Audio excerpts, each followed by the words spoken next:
Sot do të flasim për diçka që na dhëm të gjithëve, çmimi i karburantit. Harrojeni ato prallat që ju thon ec ngadalë që të kursesh karburant. Në fakt, të ecësh ngadalë nuk do të thotë që të kursesh karburant. Të ecësh ngadalë nuk do të thotë të kursesh, por do të thotë që të mundosh motorin me një marsh të lartë ndërkohë që je duke ecur ngadalë.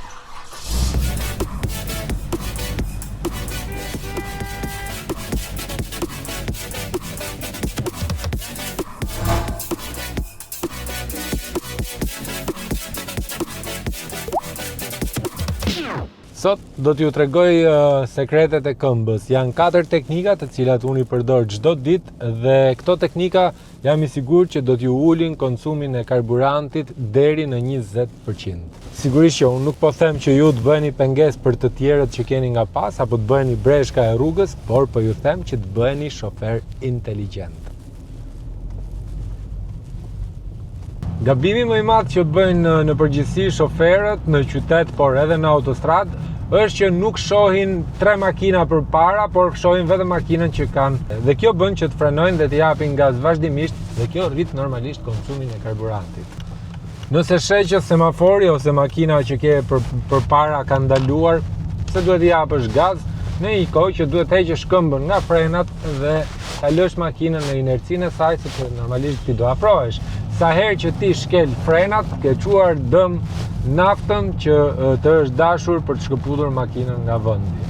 Makinat moderne, kur nuk i jep gaz dhe makina është në marsh, pra, harxhon 0 karburant. Po, fjalë për fjalë 0. Nëse ti e ke në marsh të tretë, po themi, dhe ja, unë e kam lënë makinën në inercinë e saj dhe në këto momente makina nuk po konsumon karburant. Sekreti i dytë, marshi i lartë nuk është asnjëherë zgjidhja. Ka një bindje tek shoferat shqiptar që sa më shpejt ta çosh tek marshi i lartë, pra i pari, i dyti, i treti, i katërti, i pesti, aq më mirë është për makinën se konsumon më pak. Është gabim. Bëjeni but dhe do shikoni që në fund të muajit mesatarja e kursimeve do t'ju lejt që të konsumoni ndoshta një darkë më shumë në muaj. Nëse po e mban makinën me të pestin dhe je me 40 km/h, normalisht që motori po mbytet dhe do kërkoj më shumë karburant. Edhe normalisht ti po shpenzon dhe po konsumon karburant të tepërt. Mundohuni ta gjeni atë momentin e duhur të xhirove të motorit. Zakonisht quhet edhe pika më e ëmbël e xhirove të motorit, është 1800 deri në 2000 xhiro. Dhe nëse ti i bën ndrimin e marsheve me këto xhiro, normalisht që makina po funksionon më së miri dhe po konsumon naftën që duhet të konsumojë normalisht. Një motor që merr frym lirshëm në rrugë harxhon shumë herë më pak se sa një motor që po ngordh, po duket sikur po jep shpirt sepse ti i ke fut pestin dhe je me 1000 xhiro. Dhe normalisht duket edhe sikur po mban një thes me çimentu mbi shpinë dhe mezi po ecën në rrugë. Ndërsa sekreti i tretë, gazi ose pedalja e gazit nuk është buton on-off, sepse shoh shumë shoferë që janë semafor, sapo hapet semafori, e mbysin makinën me gaz, ecin sikur po bëjnë gara në Formula 1 dhe do ndalojnë pas 30 apo 50 metrash.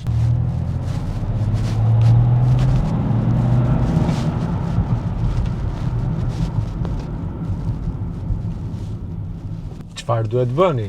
Këmba juaj duhet ta trajtoj pedalin e gazit me dashuri. Imagjinoni pak sikur poshtë pedalit të ketë një kokër vezë dhe ju duhet ta shtypni pedalin e gazit me qëllim që vezën mos ta thyeni dhe jo ta shtypni atë me agresivitet dhe me dhunë. Nise makinën gradualisht dal nga dal, pasi konsumi më i lartë i makinës është kur ajo tenton të shkojë nga 0 km deri në 20 në një shpejtësi ose në një inerci shumë të shpejtë.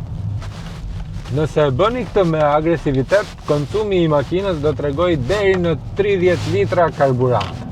Dhe sekreti i 4 dhe i fundit janë gomat. Nëse gomat e makinës tuaj janë më të buta ose nuk kanë presionin e duhur të ajrit, normalisht është njësoj sikur të ngasësh një biçikletë me gomat shpryra. Do harxhosh më shumë energji normalisht, apo jo?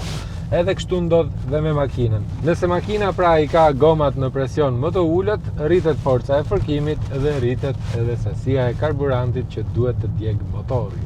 Dhe një tjetër sekret shumë i rëndësishëm është edhe mbajtja e dritareve të hapura gjatë verës në autostradë. Pra, nëse ti mban dritaret e hapura në makinën tënde duke menduar që ke fikur kondicionerin dhe po kursen karburant, je duke bërë gabim sepse normalisht krijohet ai efekti parashut.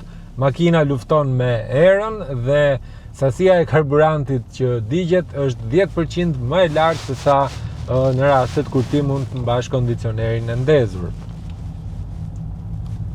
Më mirë mbaje kondicionerin e ndezur në minimum se sa të mbash 2 dritare të hapura që ju vjedhin naftë nga depozita e karburantit. Të jesh shofer i mirë nuk do të thotë të ecësh shpejt, por do të thotë që të ecësh me mend në kokë.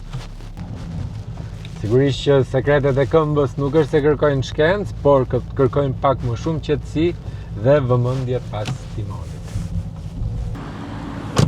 Sfida ime e kësaj jave është që ta provoni këtë teknikë që ju sugjerova, pra të 4 procedurat që unë bëra me makinën time. Shikoni kompjuterin e bordit se sa konsumon makina para se ta përdorni teknikën dhe pas përdorimit të saj dhe shkruajeni në koment nëse ishte efektive apo jo. Mos harroni të bëni subscribe pasi në javën e ardhshme do të flasim për sensorin e oksigjenit, por jo vetëm, por edhe abuzimet që bëjnë zakonisht pjesët e këmbimit apo dyqanet e vogla të pjesëve të këmbimit. Kurseni aq sa mundeni.